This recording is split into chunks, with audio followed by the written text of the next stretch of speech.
दोस्तों, आज विज्ञान ने बहुत तरक्की कर ली है। सालों पहले जब लोग आसमान की तरफ देखते थे तो उन्हें उसके बारे में कुछ भी पता नहीं चल पाता था। लेकिन अब ऐसा समय आ गया है कि इंसान आराम से आसमान के नज़ारे देख सकता है। यहाँ तक कि पृथ्वी के बाहर भी अंतरिक्ष में जाया जा सकता है और यह सब विज्ञान के कारण ही संभव हो पाया है। अब लोगों को ऐसा कहते सुना जा सकता है कि आज के समय में कुछ भी असंभव नहीं रह गया है। हालांकि यह पूरी तरह से सच नहीं है। आज भी विज्ञान के कई ऐसे रहस्य हैं जो अनसुलझे हैं और ऐसा लगता है कि आने वाले समय में भी ये रहस्य सुलझ नहीं पाएंगे। ऐसा ही एक रहस्य है आर्क ऑफ कॉन्वेंट का, जिसका रहस्य हजारों सालों से अनसुलझा है।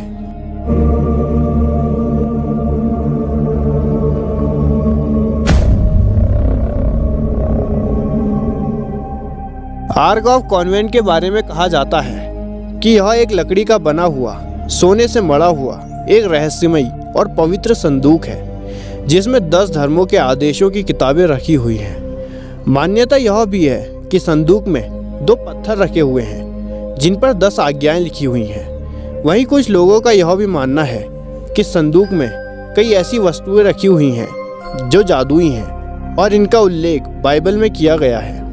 क्या है इस संदूक का रहस्य, जानेंगे आज की वीडियो में, तो वीडियो के अंत तक बने रहिए। नमस्कार दोस्तों, मैं हूं आपका दोस्त राज और स्वागत करता हूं मेरे इस यूट्यूब चैनल में।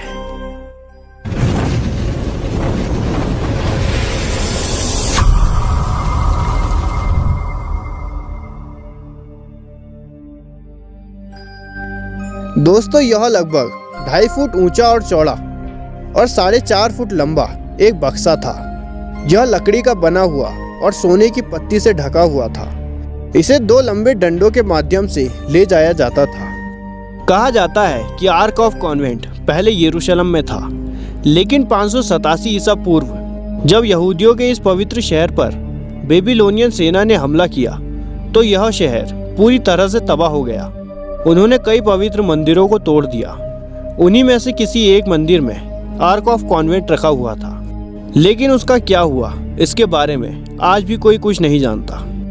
कुछ लोगों का तो मानना ऐसा है कि बेबीलोनियन सेना के हमले से पहले ही आर्क ऑफ कॉन्वेंट को किसी गुप्त जगह पर छिपा दिया गया था, लेकिन वह जगह कहाँ है इसके बारे में किसी को कुछ जानकारी नहीं है। हालांकि इथियोपिया के कुछ लोग ऐसा दावा करते हैं कि यह पवित्र संदूक एग्जम में church of our lady Mary of Zion में सुरक्षित रखा हुआ है।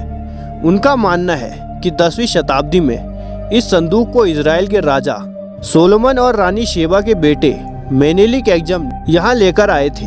हालांकि इस बात में कितनी सच्चाई है यह कोई नहीं जानता। हाँ, ऐसा भी माना जाता है कि इथियोपिया के अलावा जॉर्डन में माउंट नेबू, दक्षिण अफ्रीका, मिस्र और यूरोप के कुछ अन्य हिस्सों में भी यह पवित्र संदूक हो सकता है। बाइबल का विवरण बताता है कि मिस्र से इजरायलियों के पलायन के लगभग 1 वर्ष बाद जब इजरायली सेना पर्वत के तल पर डेरा डाले हुए थे, तब भगवान द्वारा मूसा को दिए गए पैटर्न के अनुसार आर्क का निर्माण किया गया था। इसके बाद लेवियों द्वारा मार्च के दौरान लोगों से लगभग 2000 हाथ 800 मीटर या 2600 फीट पहले सोने की परत चढ़े बबूल के संदूक को अपनी लाठियों द्वारा ले जाया गया। यहूदी और ईसाई परंपरा वाचा के संदूक यानी आर्क ऑफ कॉन्वेंट को ईश्वर की उपस्थिति और सर्वोच्च शक्ति की भौतिक अभिव्यक्ति के रूप में प्रस्तुत करती है। प्राचीन इजरायलियों ने युद्ध में संदूक पर मार्च किया और पूरे शहरों को अपने घुटनों पर ला दिया। संदूक इतना पवित्र था कि इसे छूने का मतलब था तत्काल मृत्यु। और एक बार जब इसे यरूशलेम के मंदिर के सबसे पवित्र कक्ष में दफनाया गया तो केवल महायाजक को इसकी उपस्थिति की अनुमति थी और वर्ष में केवल एक बार। फिर 6ठी शताब्दी ईसा पूर्व में बेबीलोन ने यरूशलेम पर कब्जा कर लिया और संदूक गायब हो गया। हजारों वर्षों के बाद से इसके भाग्य ने इतिहास के पाठकों को स्तब्ध कर दिया है। शायद सबसे मशहूर बात यह है कि इसने स्टीवन स्पीलबर्ग की ब्लॉकबस्टर इंडियाना जोन्स फिल्म को प्रेरित किया, readers of the lost arc 1981। पूर्वी अफ्रीकी देश इथियोपिया के ईसाई समुदाय का दावा है कि यहाँ एक पवित्र संदूक को एग्जम में जियोन के सेंट मैरी चर्च में सुरक्षा के घेरे में रखा गया है। एक्जम को इथियोपिया के टाइग्रे क्षेत्र का सबसे पवित्र शहर माना जाता है। इसे लेकर सामने आई एक रोंगटे खड़ी कर देने वाली जानकारी के अनुसार पिछले साल नवंबर में इस पवित्र संदूक को बचाने के लिए 800 से अधिक लोगों ने अपनी जान दे दी। इस भयानक नरसंहार की जानकारी अब जाकर दुनिया के सामने आ पाई है, क्योंकि इस इलाके का बाहरी दुनिया के साथ संपर्क रोक दिया गया था। इसके लिए इथियोपिया के प्रधानमंत्री अबी अहमद ने इंटरनेट के साथ साथ मोबाइल नेटवर्क पर भी प्रतिबंध लगा दिया था। उन्होंने देश की सेना को स्थानीय नेतृत्व के खिलाफ तैनात कर दिया है। दी सन वेबसाइट की एक रिपोर्ट के अनुसार एक स्थानीय विश्वविद्यालय में प्रवक्ता गेटू मार्क बताते हैं कि संदूक को बचाने में कितने लोग मारे गए। 32 वर्षीय मार्क ने कहा, जब लोगों ने गोलियां चलने की आवाज सुनी तो वो संदूक को बचाने वालों का साथ देने के लिए चर्च पहुंच गए।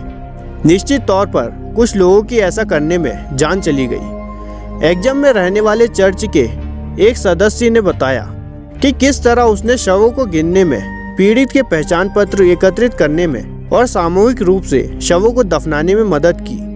उनका मानना है कि इस घटना में सरकार समर्थित बलों की इस गोलीबारी में करीब 800 लोग मारे गए। उन्होंने बताया कि लोगों के शव कई दिनों तक सड़कों पर पड़े रहे थे। दोस्तों, इस घटना से इतना तो साफ है कि वह संदूक बहुत ज्यादा पवित्र है और उस संदूक को बचाने के लिए लोग अपनी जान की परवाह भी नहीं करते। तो इस रहस्यमय संदूक के बारे में आप क्या सोचते हैं, हमें कमेंट करके ज़रूर बताइएगा। वीडियो पसंद आई हो तो लाइक करके ज़रूर जाइएगा और ऐसी इंटरेस्टिंग और इन्फॉर्मेटिव वीडियोस के लिए हमारे चैनल को शेयर और सब्सक्राइब करना ना भूलें। धन्यवाद।